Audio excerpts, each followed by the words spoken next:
Nothing like a hot shower at a campground. We're Brittany and Nick, and these are our two kids, Olivia and Everett. We used to do most of our traveling on airplanes, but 2020 has kept us on the ground. So we thought, what a better time to explore the U.S. We bought a tiny RV. Oh, look at that. And took off with Nana, Pops, and Uncle Dylan. And now, we're headed west to see what it's like living in a tiny home on wheels. And living in our own bubble.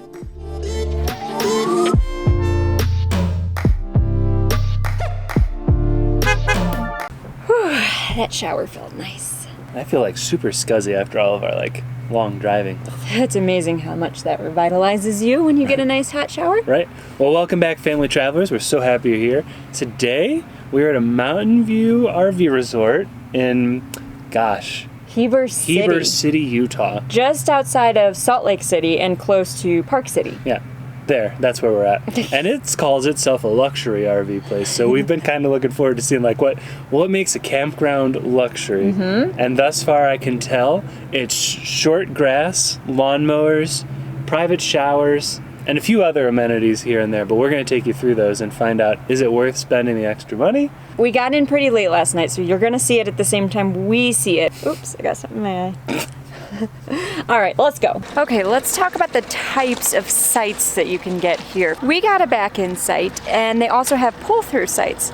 Nana and Pops have a pull-through site. We have a back-in site. The main difference is the back-in sites have all the same hookups. They have water, electric, and sewer. But we have a stone pad that we're parking on, whereas the pull-through has kind of like a concrete pad. Other than that, they're pretty much the same. They take their landscaping pretty serious around here. I can barely get a word in on this video because first there was a lawnmower guy and now there's a leaf blower guy. All right, so here's our front porch area, and then over there, right there is where Nana and Pops are staying. So you can see our sites are pretty close even though we have a back-in and they have a pull-through. One of the downsides here is that they don't have any fire pits at the actual sites. So they do have a community fire pit that is wood burning.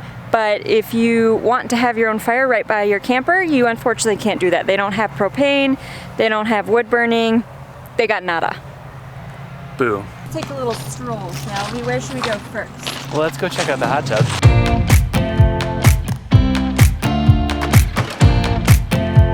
To the pool deck because we're trying to check it out. It's like the last day it's open. They say that if it stays warm, they'll keep it open through October, but we'll see. We're only here for one day. It's the end of September, so.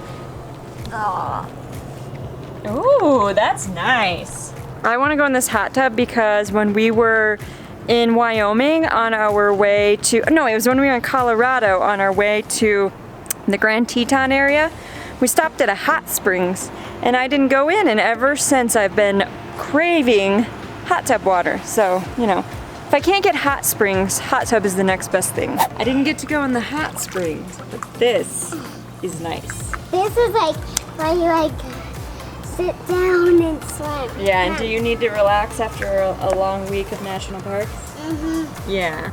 Everett's just checking the place out, seeing what all there is to do here.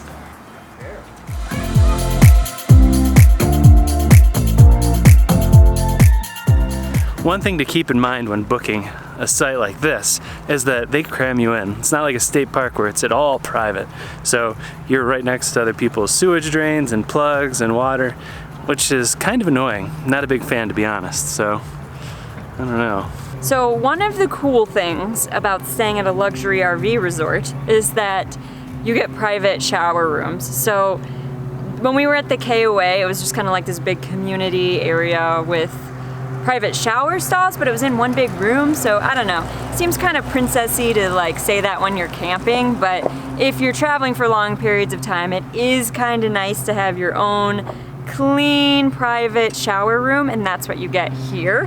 I'd probably put it as number 2 best shower. That River Run place, that's hard to beat. They had some great showers, but I don't know, maybe 8 out of 10, 7 out of 10. It's pretty good. Yeah, pretty good. And after a nice dip in the pool, we're back at the camper. By now, you may or may not be wondering why we chose this place. Well, every several days we tend to do kind of like a rest day where we just relax, chill at the RV place, and get ready for our next adventure. We tend to choose places that have kid-friendly activities like a pool and playground, but also somewhere that we can take a hot shower. And this just happened to be the lucky place.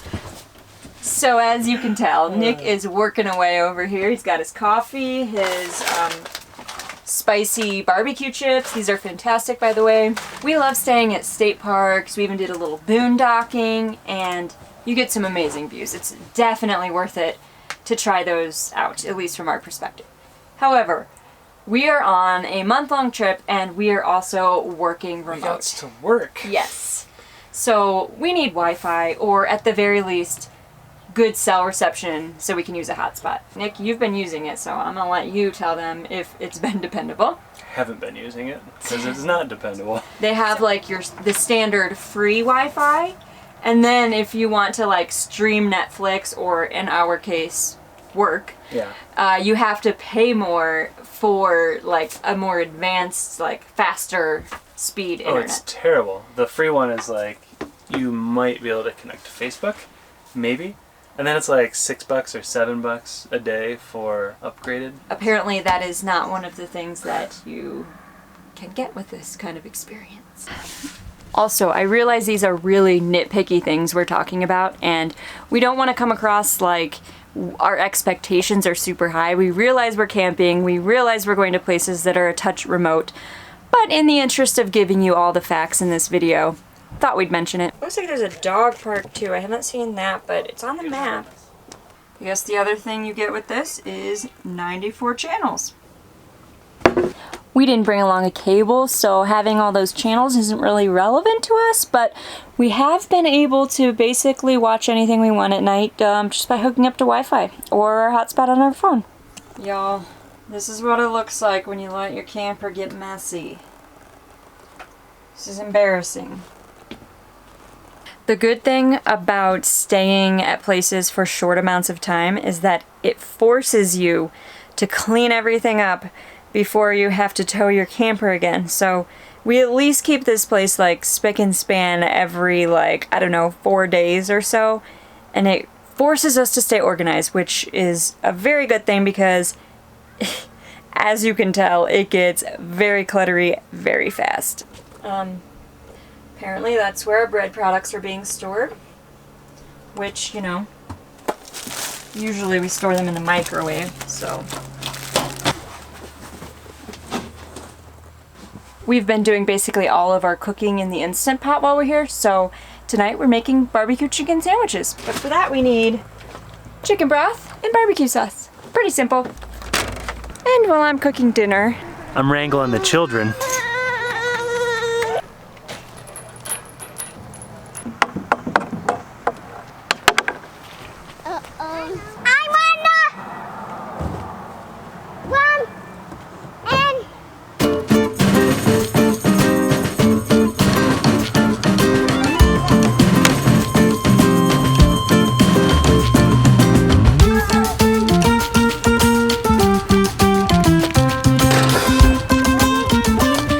Totally fun. These kids, where are you out though? Holy crap, they're like running up and down and up and down and up and down and up and down. No, it's fun. It was a little bit smaller of a park than what, you know, most luxury RV places have, but hey, what are you gonna do? It was nice, it was clean, it had lots of things to do, so certainly not gonna complain. Again, like Brittany said earlier, we're just kind of nitpicking. This place is really awesome. And honestly, the only flaw here is that it's super packed in for the campers and that there are no fire pits, which is a giant bummer. But other than that, it's a really cool place.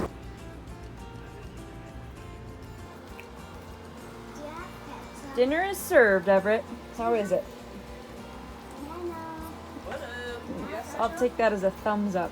Now that we've seen everything this RV resort has to offer, the big question, would we do it again?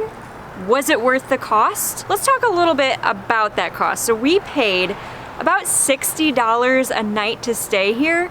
Most like state park campgrounds are probably in the range of like 25, 35, that kind of ballpark. So it is, you know, almost double in some cases. Was it worth it? Would we come back? Probably not. Really, when it comes down to it, a lot of the places have the same things that we came specifically to this place for. Nice bathrooms, some have pools, Wi-Fi. Honestly, a lot of the places we paid cheaper prices for had better Wi-Fi, and space. We didn't have much space here. I don't think that I would pay probably the same amount to get similar things that you can find other places. The Sun RV resorts, those are around the same price range. The only difference is that they often run like buy 2 nights, get 1 free deals, which makes it much more affordable. That was the River Run place we went to and the Jellystone, and both of those I would say were much more worth it, especially when you factor in the deal. It's a perfectly lovely place. I just don't think it's worth the extra cost. So for us, probably not coming back unless they do some sort of sale like the Sun RV Resorts tends to do. But it was a nice day. We got to see what it was like staying in a luxury RV resort. I will say they do have an adults only section. We didn't really look into that because we have kids, but that might be a selling point for you. Thanks for watching. We hope you enjoyed seeing what it's like life in a luxury RV resort, and we have more coming your way. We are going to Grand Junction next, where we're going to do a bunch of things including Arches National Park. That's next on our list, so stay tuned for that.